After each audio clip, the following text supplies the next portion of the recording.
an Australian woman who left the country to join ISIS in Syria, has revealed she doesn't regret living under the Islamic State and has no plans to return to home.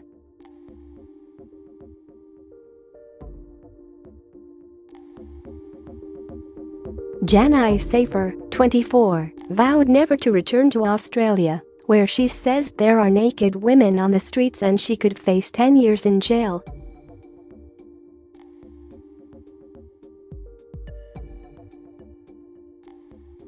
The mother of one, who was a nursing student in Sydney before leaving the country in 2015, was tracked down and interviewed by The Australian on Monday in Kurdish refugee camp Raj in northern Syria.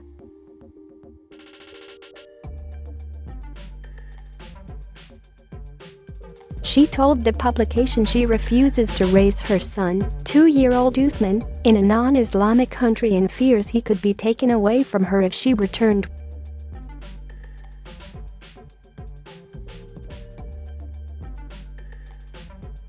It was my decision to come here, to go away from where women are naked on the street. I don't want my son to be raised around that, she said.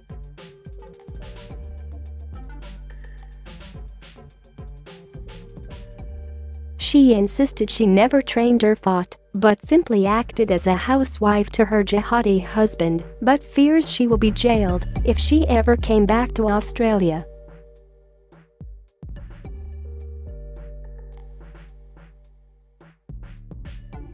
Ms. Safar explained she and her cousin, who she only identified as Alam, met their husbands in Raqqa between 2015 and 2017.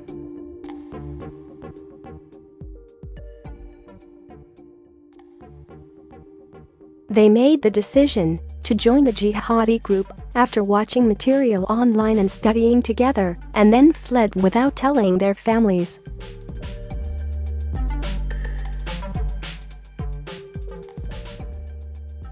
The two women are believed to have ties to ISIS commanders who were accused of plotting a bomb attack on an Australian flight in 2017.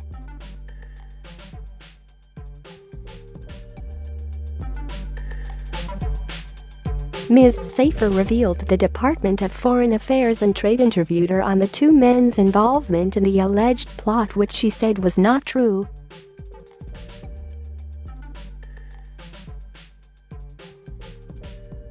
She claimed her husband had never spoken about violence or terrorism, but said he did own weapons, as did everyone.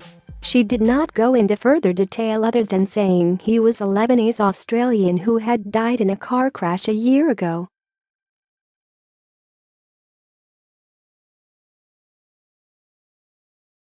Ms. Safar revealed she, her cousin, and her cousin's husband left the Islamic State after they were told to leave Raqqa during an attack in 2017.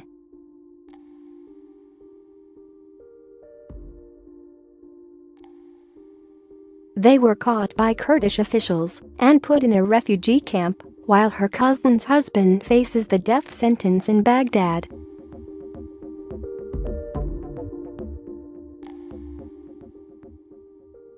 When her husband was caught, Ms. Safar said her cousin was sent back to the Islamic State for an exchange and now believes she was killed in a bombing.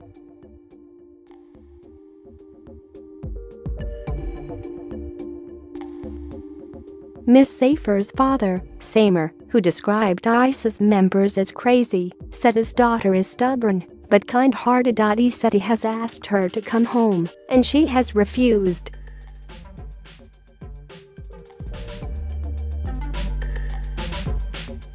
She doesn't want to show she's fallen. But at the end of the day, Australia is her country, he told The Australian. Ms. Safar appears to be one of the few defiant jihadi brides who have chosen to stay as part of the Islamic State, while others have expressed regret in joining.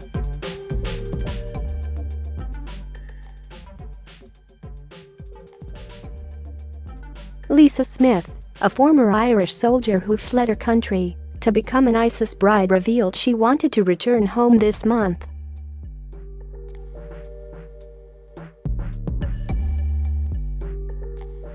The 37-year-old lost her husband and is currently living in the Al-Hol refugee camp in Syria with her 2-year-old daughter.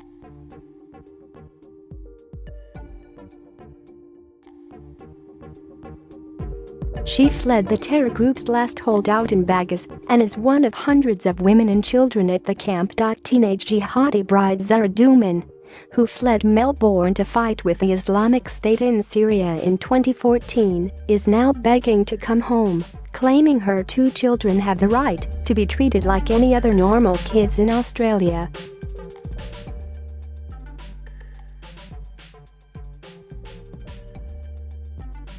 At the time, Douman told Daily Mail Australia, "All you have to know is that the next time I will ever step into Australia is when we come and make it a part of the Islamic State Bathnila."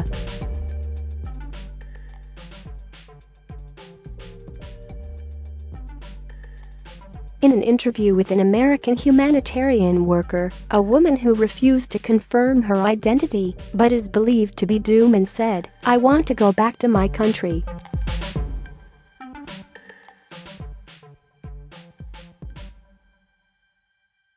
"I think everybody's asking for that because I'm an Australian citizen." The mother of 2 young children said she understood Australians would be angry with her but insisted, "My kids have a right to be treated like normal kids."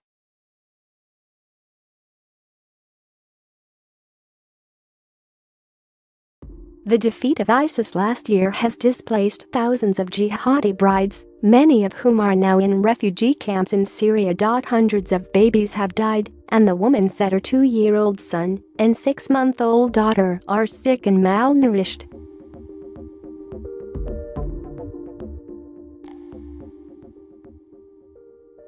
"I have no money. I'm not allowed to have money. They don't give us food here, and they don't let us contact our families," she said in a video at Al-Hol refugee camp that was sent to the ABC.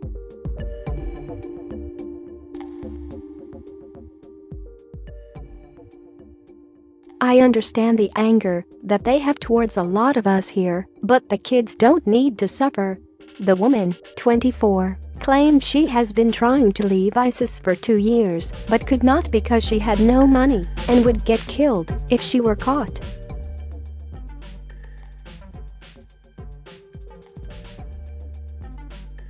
Douman, a former student at Isaac College Keysborough, hit headlines in Australia when she fled in 2014 to marry Mohammed Aboulatef, a former Melbourne party boy turned Muslim extremist.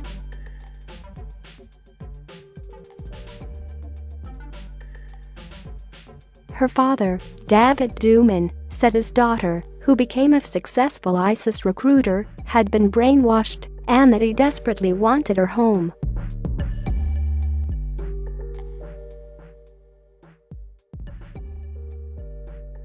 When Aboulatef died in battle 5 weeks after their wedding, Douman remarried and had 2 children with her second husband, who also later died.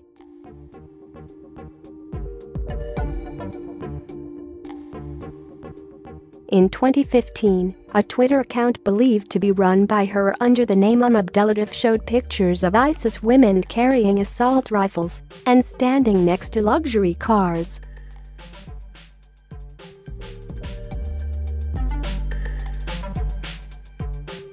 In one tweet, Douman said, "US plus Australia, how does it feel that all 5 of us were born and raised in your lands and now here thirsty for your blood?" Photographs posted to a Twitter account believed to be her showed several women standing under an Islamic State flag.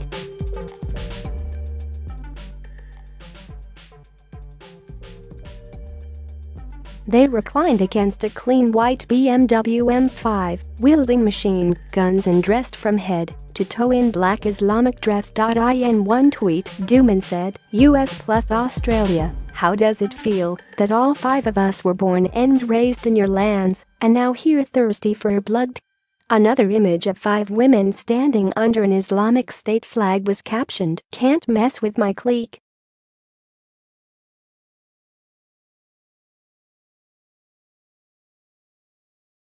From the land down under to the land of Khilafah. That's the Aussie spirit.